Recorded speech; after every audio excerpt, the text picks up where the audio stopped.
everybody, this is Munson Steed, and welcome to Arts and Culture, where we introduce you to some of the most dynamic individuals who are there. There are moments in history where we have to captivate those intuitive ideas. What does intuition mean when you know that you've been wrongly accused? What does intuition mean when you have to be on stage and take us back into history and remind us of tragedies that occur in the lives? Central Park 5 is a huge moment in Black cultural zeitgeist. I'm so proud to have the one and the only Chaz Williams-Ali. Welcome to Arts and Thank you Culture. so much for having me. I'm all right. How are you, sir? I'm great. When you think about starring on stage and being a part of the Central Park 5 in an opera, what do you imagine that most brothers who are wearing braids like you would imagine they would be going to see? That's an interesting question because, opera is a very unique form of storytelling. Ultimately, it is what we are, storytellers. I think that's not just about artists. I think we as humans, like this, it's baked into our DNA, into our anthropology to be storytellers.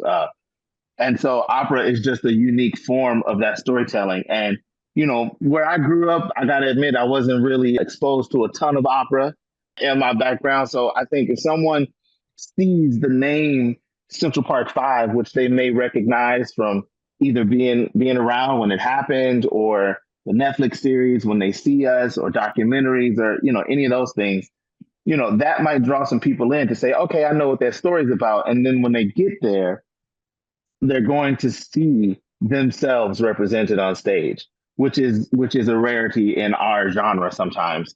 And they get to see a uniquely American, a uniquely 21st century story with relevance to today being told in a vehicle, or as our director Nataki likes to use the term container, like it's being used, being told in a container that is different. One of the things that I think makes opera so unique is that you have the not only the what, but you also get to feel the how and the why in the music. Because you may say one line over and over again in an opera, from the last 200 years. You can say the same word one time, but you will say it, you know, with such different emotions because the music is also a vehicle of that storytelling. And so it's a unique way and a unique opportunity to tell a story that I frankly believe needs to be told. But this is an award-winning Black opera. This is award-winning opera, period. Pulitzer Prize-winning. Truly has a composer, Brother Robinson, that really gets the vision of Black culture. The arias have individuals who are being able to bring culture to life. What would you say about your role and how arias come alive through you? I am giving the huge task of playing Raymond Santana, who is a young man who is at the intersection of Latinx community and African American community in Harlem. And so I think it's always challenging to play people that are still alive because you have footage of these people, and you have the like social media of like it get back to him. He's like, I don't look like that. I don't sound like that. You have that kind of fear, or that not necessarily fear, but that kind of responsibility that someone is also around to tell that story. But I think that, looking at a story like this that has so much relevance, you have to have, I always talk about, you have to have like multiple brains. You have like Chaz, the actor, who is trying to like really, really tell this story. And you mentioned the composition being a Pulitzer Prize-winning opera. Anthony Davis is like a musical genius. And so you have to have Chaz, the musician, who knows all this complicated music and what's going on. And you have to be together with the orchestra and with your cast and everything. And, to be able to meld all of those things together to tell this kind of story is really an interesting task because you have to reserve a part of yourself from the storytelling. And this is what I mean. I'm a father of three children, two of which are boys. And so for me to imagine my sons going through this, there were times in rehearsal where I had to just step away from the process because I'm like, I can't allow myself to go all the way there because then I'm not able to tell the story because Chaz, the performer, is too emotional. You know what I mean? So you have to find that balance and find that separation so that you leave space for the audience member to insert his or herself into that position. If there's no space for the audience to put their emotions, then then they don't really get a chance to experience that journey with you. And so that's the task, I think, with a piece like this that means so much to us personally and culturally, to say, like, okay, where is that line? How far do I go to it?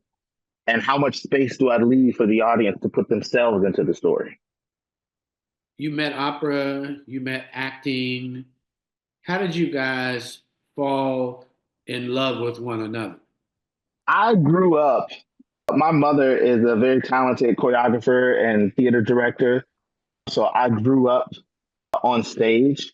My dad is a very accomplished and very talented drummer who's played with, the Drifters and John Lee Hooker and Zakiya Hooker and Lady Bianca.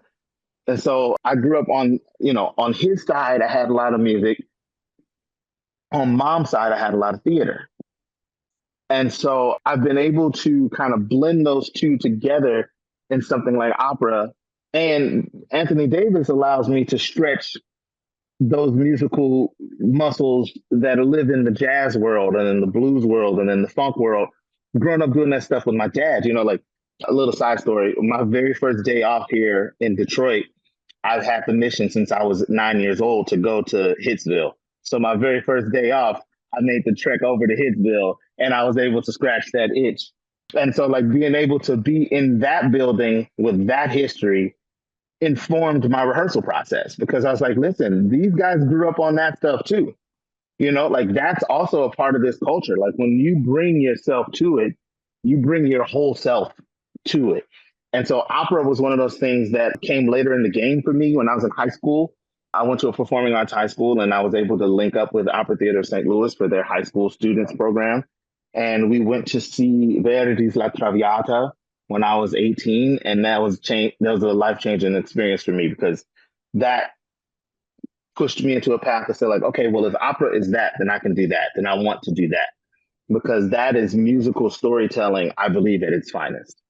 Many have never been invited, may have never even experienced opera, may have never seen a cool brother wearing braids, giving them any voice or idea.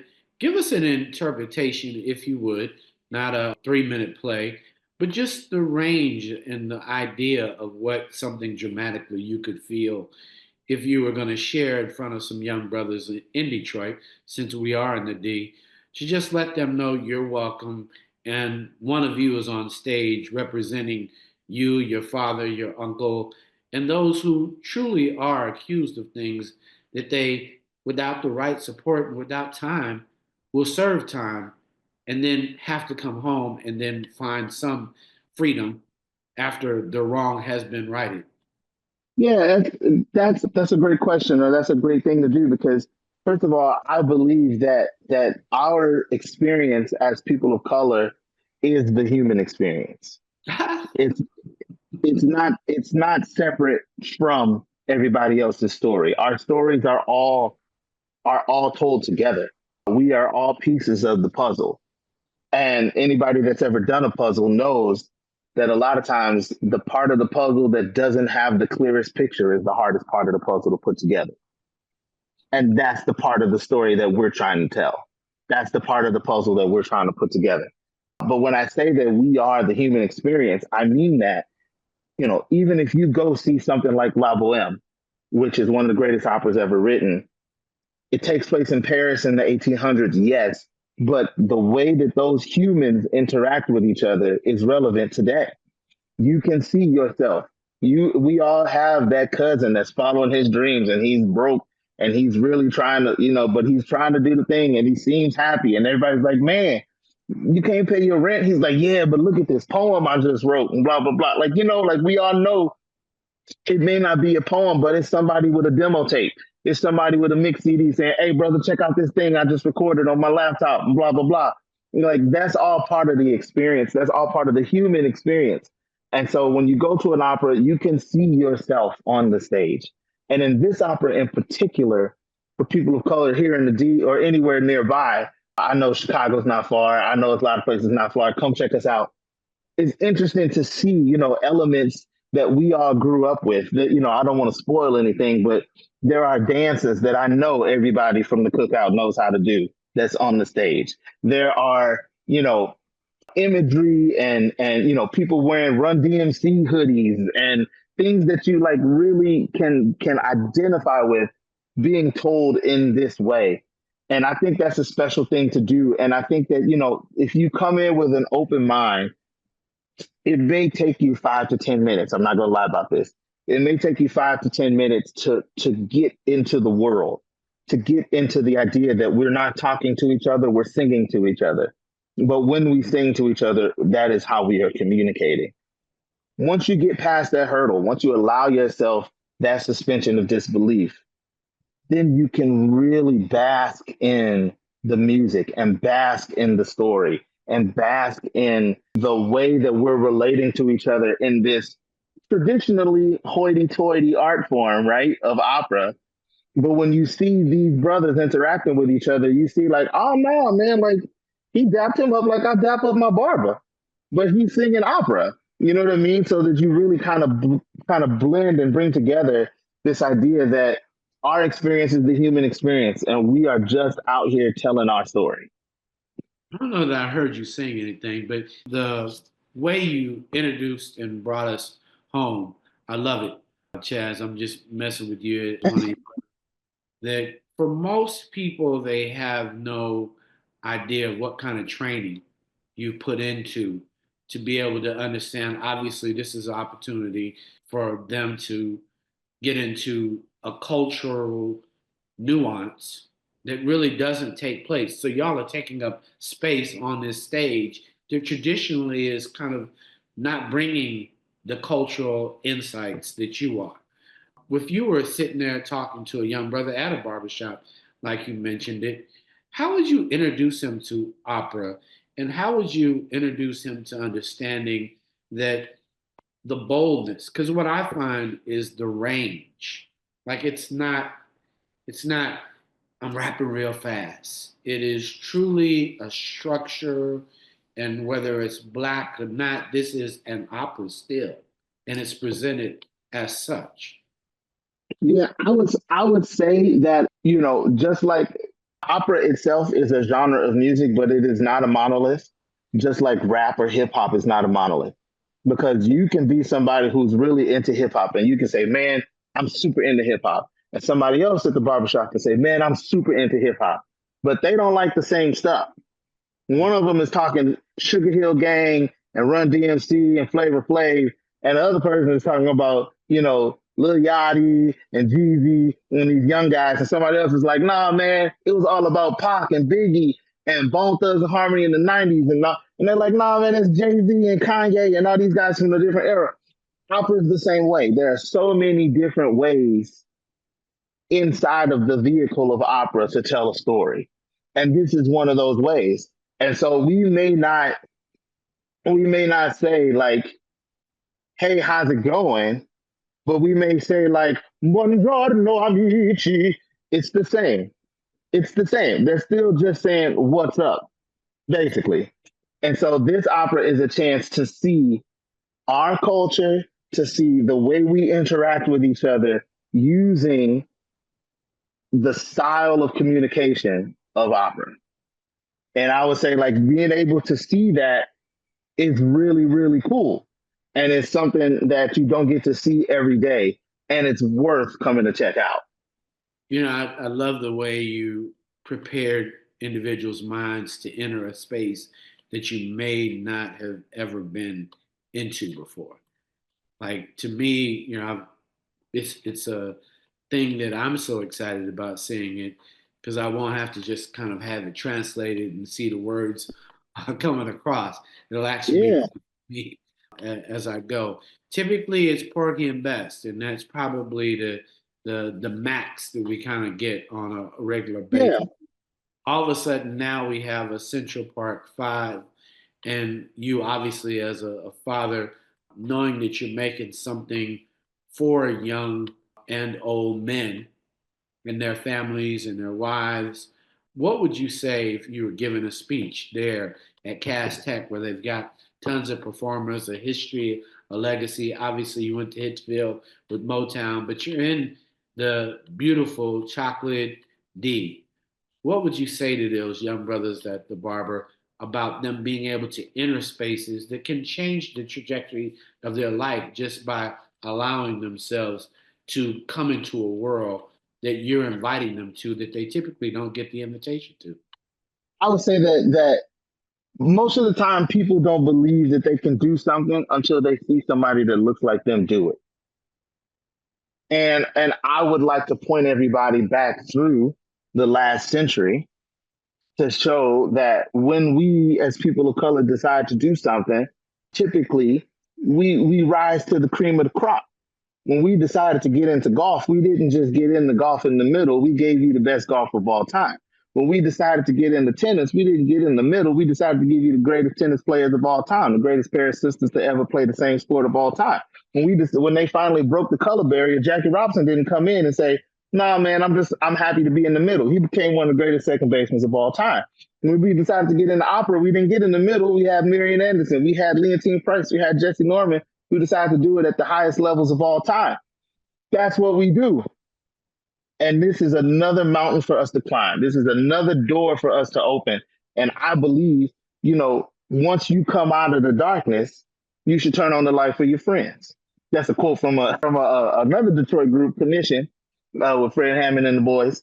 But they had a line: when you come out of the darkness, turn on the lights for your friends. And that's what we're here to do. We're here to turn on that light and to show people that anything is possible. So many things that you didn't think is possible is not only possible, but probable for you at the intersection of preparation and opportunity. You know, that's and so like if you can prepare yourself and if you can get yourself ready for it, and if you can see it and put in the work, then you can do something like this, because people don't wake up in the morning and just sing opera. It takes a lot of training. It takes a lot of, dedication. It takes a lot of taking care of your mind, taking care of your voice, taking care of your body, taking care of everything. But if you are willing to put in that work, this is another avenue and another vehicle to experience storytelling. Love that. Love that. Thank you so much Of course. for all you continue to give and to do to make our culture relevant and to invite us into spaces and places. Everybody out there, Central Park 5.